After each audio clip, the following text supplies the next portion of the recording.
And a very warm welcome here to a very important occasion where we're celebrating the fantastic achievements of these young women and men, and a very warm welcome to the families, friends and supporters.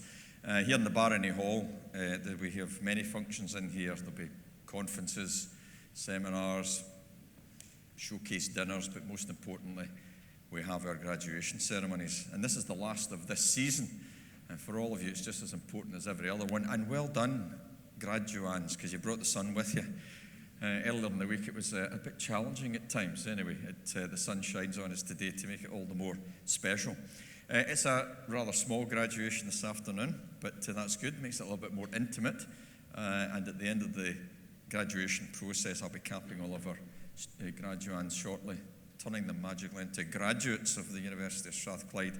I'll give you an update on the university's progress and what we're doing more generally. So with that, please enjoy the ceremony. Family and friends, don't feel too constrained. Let us know you're here when your sons, daughters, or members of the family are coming along to get their degrees. And with that, I will declare this graduation ceremony formally open. Thank you very much.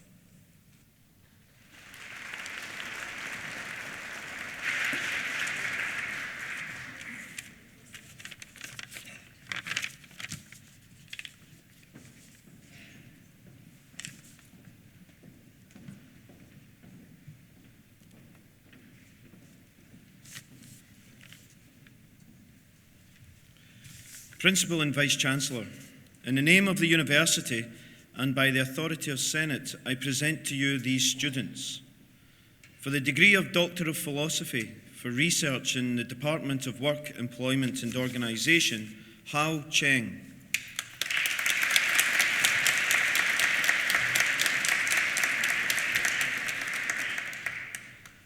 Eleanor Dutton.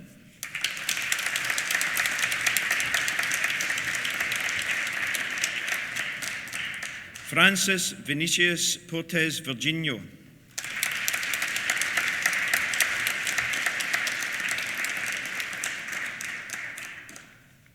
Derek Andrew Rob Thompson.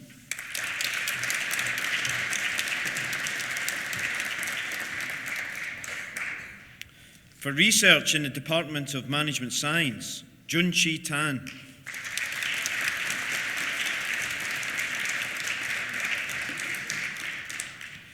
For the degree of Master of Science in Human Resource Management, Shabiha Noor Ahmed.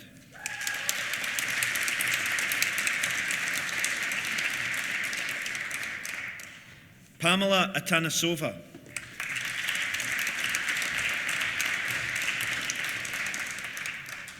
Nadine Bachman.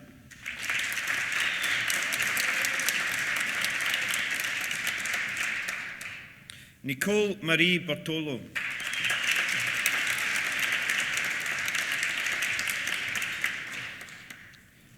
Daisy Belcher.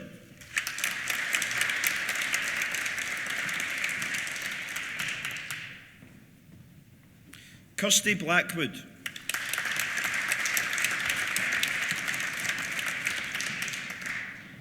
Laura Bomeo Giovanascini.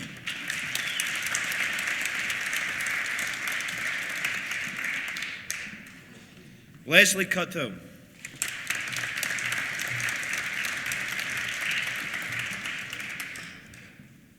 Angela Dorian.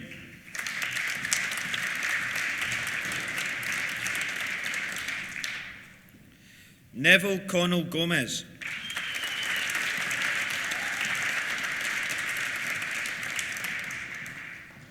Christian Geir Gunnarsson.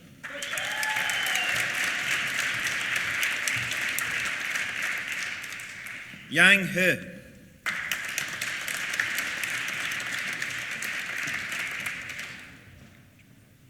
Panayotis Karageorgos.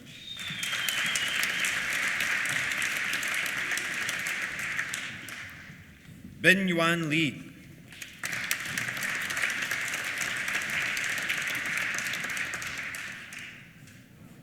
Zhao Yang Lang.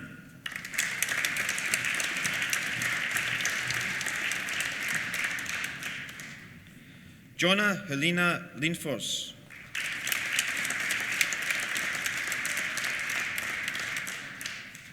Emma McAlpin.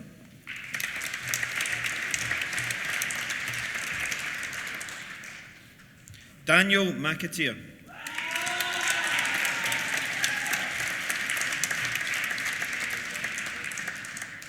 Fiona Christine McCormick.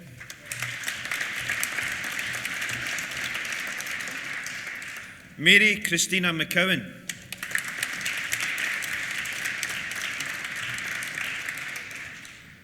Kirsty Elizabeth McIndoe.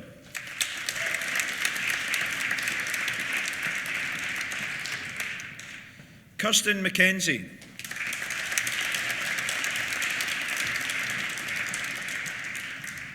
Rona MacLeod.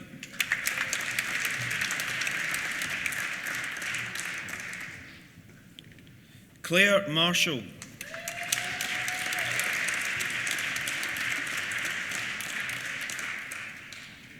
Joanne Ruth Orr.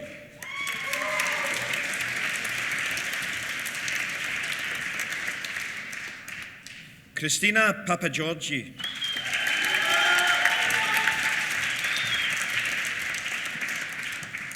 Constance Patricia Ritchie.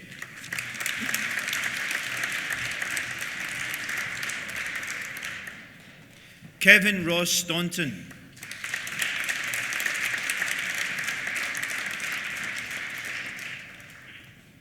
Charlotte Johnston Stewart.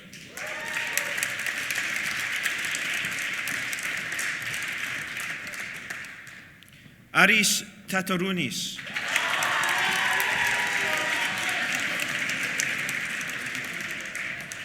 Rong Yao Wang.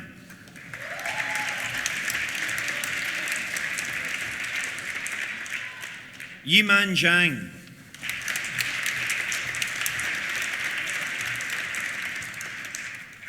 In International Human Resource Management, Hasnain Athar Ahmad.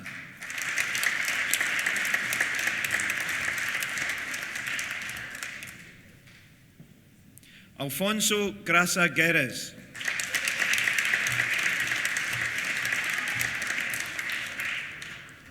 Susana Takiwa Gao.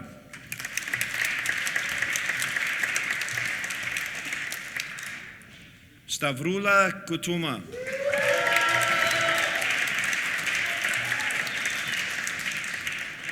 Yi Tong Lee.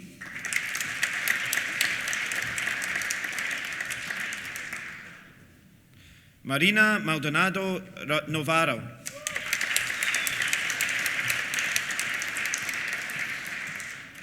Cyril Mensah.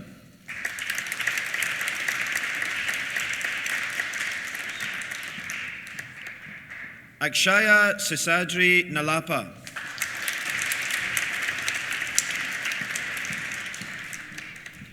Heng Wang.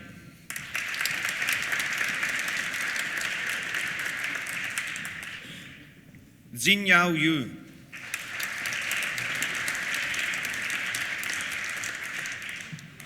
Zhuan Zhu.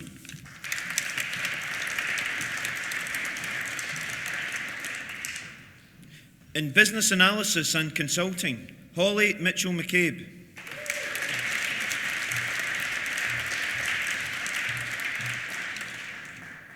For the Postgraduate Diploma in Human Resource Management, Sharon Baird.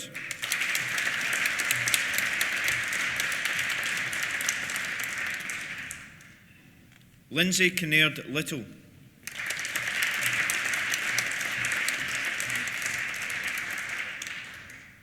Sylvia Perez Blanco.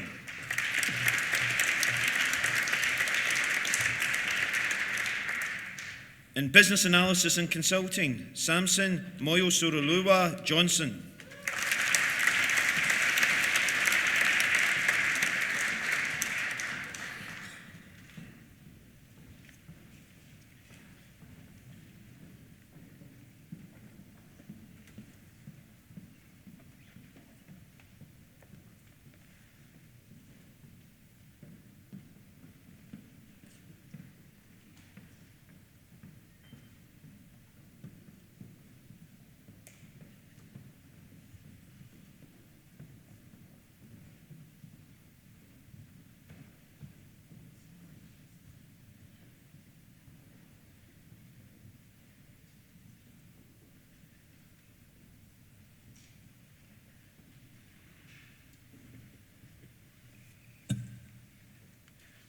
Well, ladies and gentlemen, let's give the class of 2019 a big collective round of applause.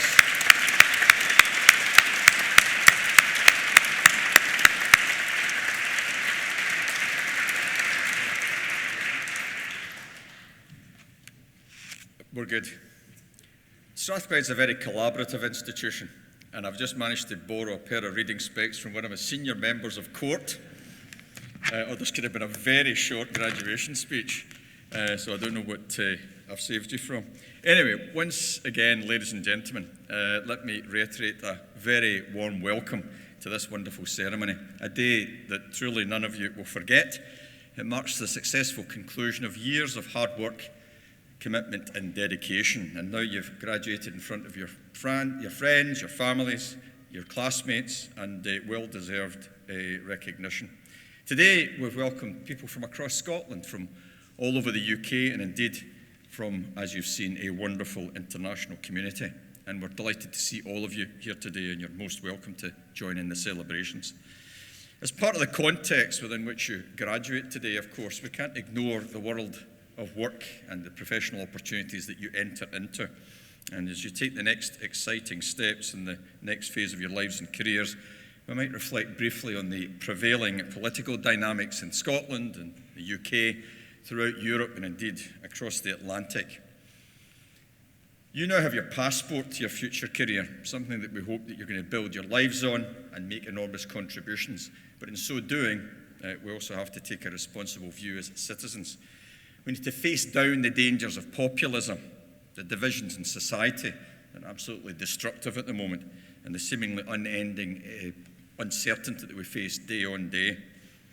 And of course, it's worthwhile acknowledging the distinctive role that a place like Strathclyde has in dealing with all of that uncertainty. Strathclyde is an institution where freedom of thought is valued and encouraged. We're a place that is both tolerant and inclusive, and where people of diverse national, cultural and social backgrounds come together here on the campus and indeed beyond to enjoy excellent education and, importantly, a shared student experience. At Strathclyde, we all benefit from having staff and students from over 120 different countries. We seek to be a progressive community here at Strathclyde, one that seeks to be an exemplar for modern society. We are proud to be plural, we're multicultural, and we try our best to be enlightened.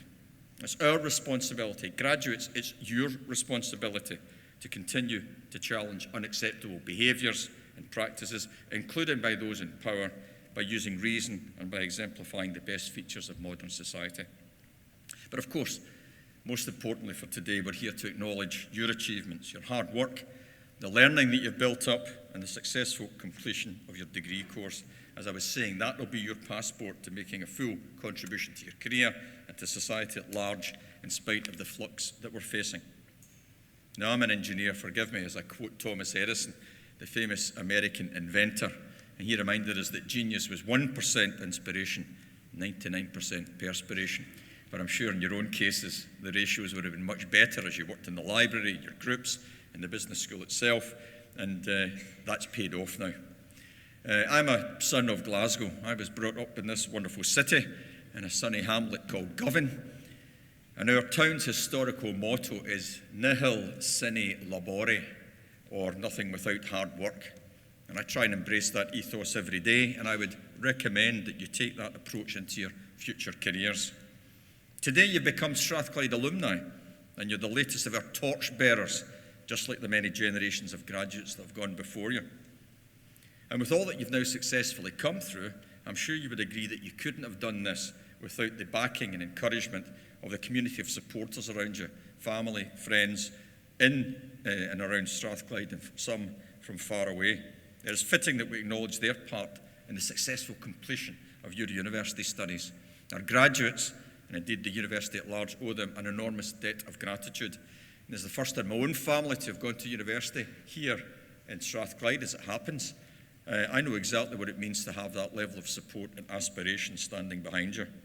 So today's graduates and the university staff would like to take the opportunity to thank all of you, the supporters, families and friends, for all that you've done to make today possible. Thank you very much indeed.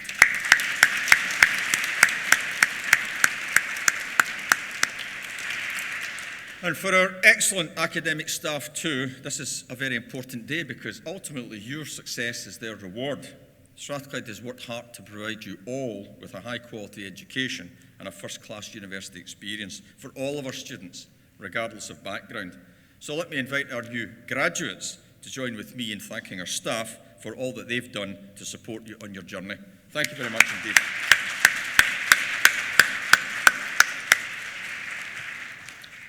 So as you leave here today, remember, if you hadn't already been told, that this university is established in 1796. So we're not a new institution by any means. We're now 223 years old, although I like to lead this place with my colleagues in the same spirit as the business school would endorse as a 200-year-old startup company, with that same spirit, ambition, entrepreneurial flair to drive our mission forward, and retaining that same excitement and purpose from the time of our establishment. And throughout our history, being no doubt, Strathclyde has remained faithful to our founding principles. We were established, and I quote, for the benefit of all mankind. Also, we were the only higher education institution to be established in Scotland during the time of the Enlightenment, a real distinction for Strathclyde, a time of challenge, universities engaging with society and driving forward their connection to give people an opportunity to improve themselves and their opportunities. And we're now driving forward the university in that same exciting spirit, making it wholly relevant for the 21st century. Our founder, a man called Professor John Anderson, was a physicist, or a natural philosopher, as they would have called him back then. And he had strong links and friendship with Benjamin Franklin, the famous American inventor and academic. We've found, thanks to our library staff and other dedicated researchers, many communications between Anderson and Franklin. In fact, Anderson accompanied Franklin over to St Andrews when he was getting his honorary degree, and they talked to each other. They talked about the principles of education back in the Enlightenment. And Franklin helped establish the University of Pennsylvania in 1751 under the motto of useful knowledge. And that influenced John Anderson, and alongside the philosophers, the scientists, the scholars of the Enlightenment, he put forward the notion of creating a place of useful learning. This place, and you've had the benefit of that, and we expect you now to take forward your knowledge, your ambitions, and make it useful for the benefit of others as well as your own career. But the motto known by all of our staff still defines our purpose as a leading international technological university that also is socially progressive. So, for example, across our campus today, in the buildings that you'll have passed on your way to the Barony Hall, our academics and our students are developing drugs to diagnose and fight disease. For example, we have several drugs on trial in the areas of cancer treatment, kidney disease, infection management, and inflammatory diseases. Strathclyders are also working on energy technologies and energy policy and economics to tackle climate change and to establish a low-carbon economy. We are revolutionising global manufacturing, the so-called fourth industrial revolution, or Industry 4.0, and the business school is in the heart of that too, working on robotics, automation, new business models, AI, etc. And our students continue their work in Africa, establishing clean water and power supplies, deploying healthcare systems in remote communities, and introducing new telecommunications infrastructures. They're bringing prosthetic limb technology and bioengineering solutions to those in need in India. And we continue to work to inform public policy on national economic strategy, education, productivity, workplace strategies. And our staff in the Technology and Innovation Centre, or our TIC building down in George Street, that's over £100 million investment, fantastically successful for us and for the city of Glasgow, working with industry on energy, photonics, bio-nano systems, and pharmaceuticals. I mentioned Thomas Edison earlier. He called his technical teams and his laboratories his inventions factory. Well, TIC has become our innovations factory. And we're now reinforcing Strathclyde's leadership in that space, because earlier this year, the Scottish Cabinet Secretary, Mr. Derek Mackay, announced the space in which we are building just now is Scotland's first innovation district, a highly intensive grouping of companies, large and small, cross-sectoral, being inspired by the business school, by our academics in the engineering and science and the humanities and social sciences faculties coming here principally to get access to the fantastic talent that we educate, people like yourselves, but also getting access to the world-leading research that our academics and their researchers push forward.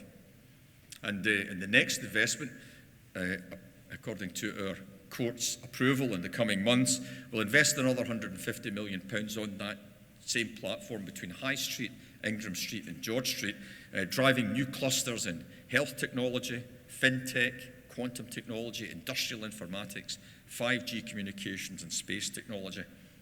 And not many people know this, but Glasgow has one of the most intense space industries in the whole of Europe.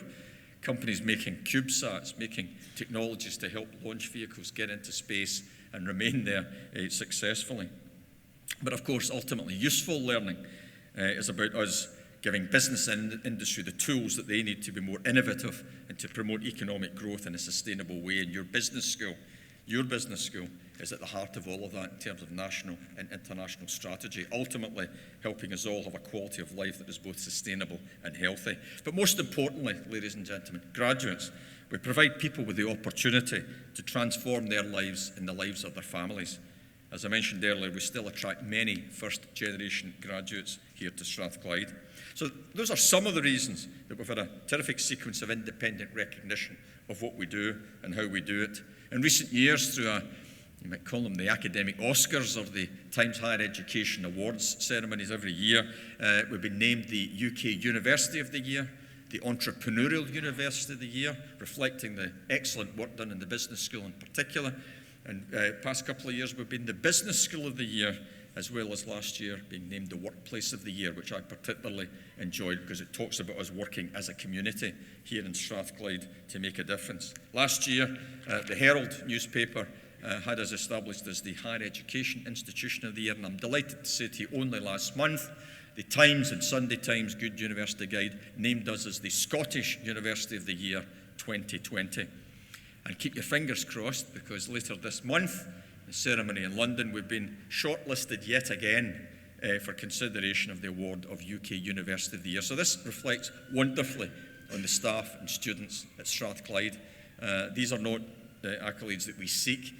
These are peer group nominations, and we're assessed on that basis. So understand that Strathclyde continues to demonstrate a disproportionate impact, primarily, graduates, through all of you.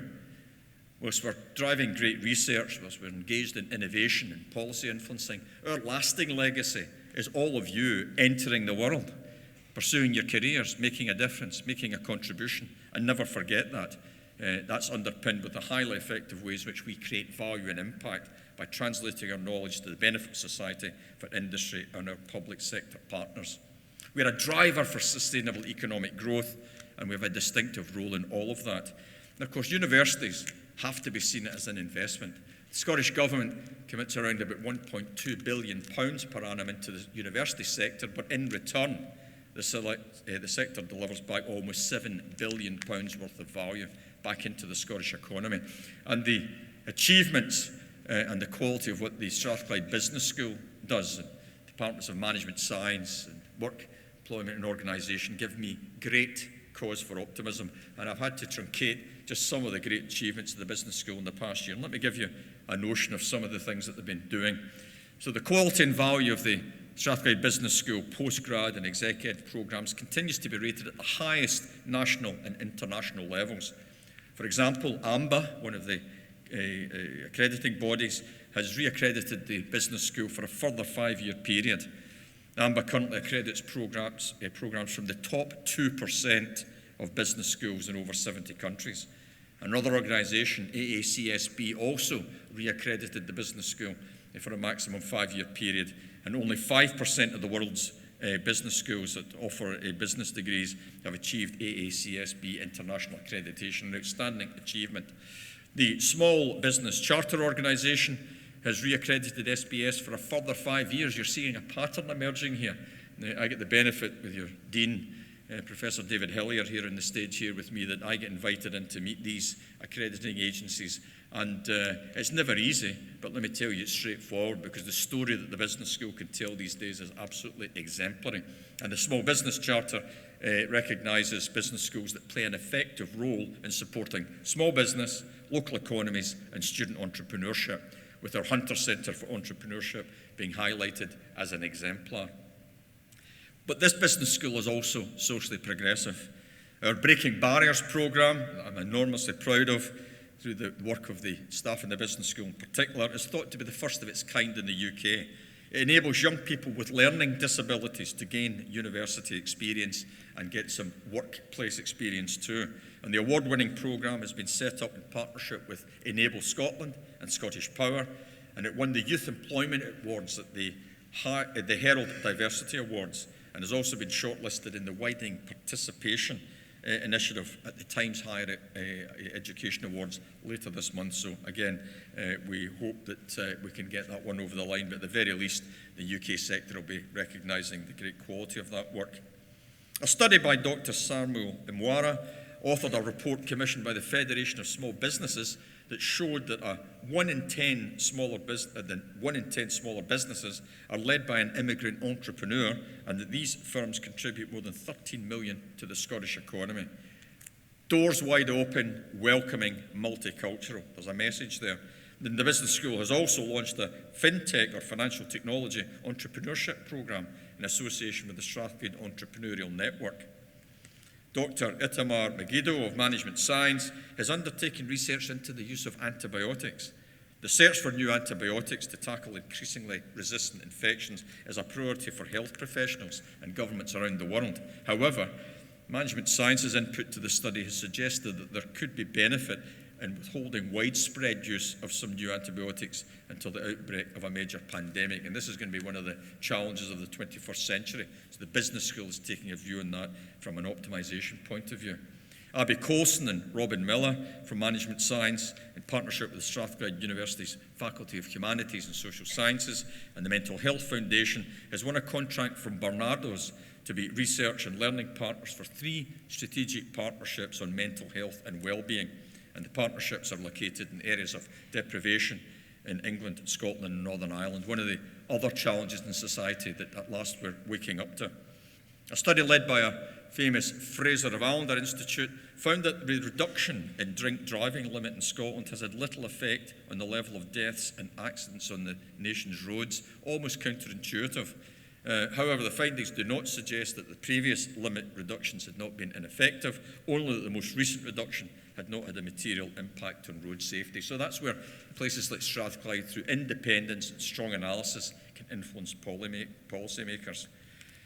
Our excellent Scottish Centre for Employment Research, or SCARE, in the Department of Work, Employment and Organisation, has been awarded funding of over £1 million from ESRC for a research project investigating management practices and their effect on innovation and productivity. The academics are also involved in a €3 million EU-wide project involving 11 European universities, looking at the societal changes of social inclusion and sustainability in European cities. An alumnus, Ian McRitchie, and a highly accomplished businessman who stepped out of the business world to do very important charity work here in our city in particular. He's been the CEO of 18 different organisations, nationally and internationally, was also recognised and honoured by AACSP as one of the 2019 class of influential leaders for his inspiring work on what's called MCR Pathways, which is a mentoring programme set up to transform education and life outcomes for young people who are disadvantaged. So I could go on, but should not. This is the exciting backdrop in which you should see your awards. You're now graduates of a university that places students at the heart of all that we do. We value excellence in education and research, and we create strong connections with society at large, as well as with the business world. And of course, you've seen the international nature of the graduations today. The world's best universities contribute, collaborate, and compete on the international stage, and we are no different. We have over 200 university partnerships, but about a dozen strategic partnerships, which myself and David Hillier spend a lot of time in nurturing. So, for example, in the United States, this includes Stanford, New York University, MIT, with growing partnerships with the University of Waterloo in Canada, near Toronto, and the University of Southern California. In fact, we have 8 of their senior execs team here this week exploring collaboration. In China, again, many relationships, but in particular, working with the #1 in China, Tsinghua University in Beijing, and the Hong Kong University of Science and Technology. In Singapore, it's Nanyang Technological University and the National University of Singapore, and a raft of European partners across the continent, which will continue to be important. I'm currently chairman of an entity called CESAR, which is the community of technological universities, and I have to tell you the warmth and encouragement that we've been receiving in the past couple of years about them reaching out, recognising the excellence of British research and education and translational ability for innovation, gives me hope that in spite of the uncertainty and the spectre of Brexit, we'll show and we'll lead from the front that the exchange of individuals, co-investment and working together to tackle problems at scale will continue beyond any political uncertainty or flux that we face. And Strathclyde will continue to do that and show what collaboration actually means. And of course, our students themselves benefit greatly from being part of an international university. It helps them emerge with the skills so necessary to achieve their potential and help Scotland to play a full part in the world. And most importantly, they've exposed to the richness of different cultures and traditions. And today, graduates, you leave here understanding your obligations as global citizens. And whilst we're on the international stage, we're a very grounded institution. We're proud to be here in Glasgow. I have the privilege of being the chair of the Glasgow Economic Leadership Board, which has been working with industry leaders, over 100 of them, CEO levels, CTOs, CFOs, reimagining the Glasgow economy in the next 20 to 30 years. In fact, we played an important role in attracting the Glasgow City and City Region deal into the city 3 or 4 years ago. This is 1.2 billion that's come in for investment in infrastructure and innovation. And try to take that spirit of the merchants of the end of the 19th century, beginning of the 20th century, in life sciences, tourism and events, advanced manufacturing, low carbon energy, culture and creative economy. But the socially progressive piece I talked to you about is fundamental. It's in our DNA. And I'm proud to say, because of the great work of my staff, we remain the leading Scottish research-intensive university for widening participation in our degree programmes. And once again, students from some of the most challenged communities in Glasgow and beyond have joined us this year. We had a target 3 years ago of getting up to 1,000 per annum joining us. Well, for the past 3 years, we've knocked that target aside, and over 1,100 joined us this year, with great ability, great aspiration, but not necessarily the means to get here. So with all of that, they come here and do great work. And alongside that, just last month, we were noted as the university in the UK with the 5th highest entrance requirements. So making a nonsense of this idea, if you have a widening participation strategy, you must be lowering standards. Not a bit of it. If you make it a priority, if you understand the context within which many of these school leavers have achieved their grades, then you can do great things, and most importantly, they can do great things. And graduates, my first graduation ceremony every year is in this hall, typically in May, for the Children's University. I'm the Chancellor of the Children's University, so these are 5 to 18-year-olds who come here after they've had their digital passport filled up. When they go to night classes, they get a digital stamp. They go to the Kelvin Grove Art Gallery, they get another stamp. Go to the Glasgow Science Centre and so on. And when they fill up their digital passport, they come here with their gowns and their mortarboards and their mums and dads, most of whom have never been across the threshold of a university, and they come on here and I cap them, which is particularly enjoyable because it's one of the few ceremonies where I get to look tall. It's brilliant. But they come here, they get a bachelor's degree from the Children's University. They stick in for another couple of years, they'll come and get a master's degree. And yes, by the time they're 14, if they finish their work, they show dedication to learning. They come here and get a PhD from the Children's University. And that's what's coming our way, graduates and members of staff.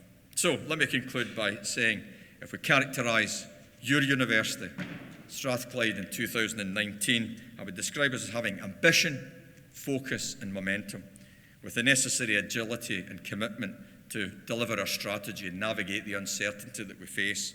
But we've been around for over 200 years. There have been worse conditions than this, and Strathclyde will continue to be a beacon of hope, of quality and of relevance as we pursue our mission of useful learning. It's a great privilege for me to lead this great institution with the outstanding support I get from my executive team, as well as from our broader community of academics, professional services staff and support staff. And I'm sure that our founder, John Anderson, if he witnessed what we're doing today, would recognise it as the essence of what he sought to establish during the Scottish Enlightenment. And to all of you here in the Barony Hall, I'm certain that today's graduates will have enormous impacts on society and that 2019 can genuinely become a vintage year. And with that in mind, as you leave the hall today, you leave not just with an award, but with that responsibility we talked about. As today's graduates, you join a community of over 170,000 Strathclyders in the world. And please remember that whatever you do with your degree and wherever you go to pursue your career, useful learning, our motto, means that you apply your knowledge for the benefit of others, you make a positive impact for yourselves and the communities you belong to, respect diversity and value freedom of expression and thought, and reach conclusions and resolve disputes through reason and tolerance. These characterise the core values of your universities. So we're all here to mark the outstanding achievements of those that have been awarded their degrees. On behalf of the University of Strathclyde, I would like to extend my sincere congratulations to each and every one of you and wish you every success for your future careers. Please stay in touch with us. Let us know about your progress. Well done again, and enjoy the rest of this very special day. Thank you very much.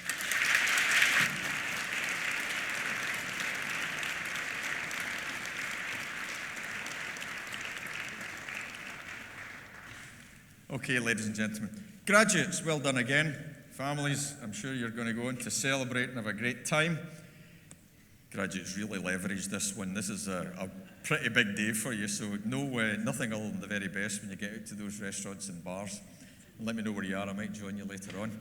But anyway, thank you very much for being here. You're the last graduation of the year, but one of the most important graduations of the year. No doubt about that.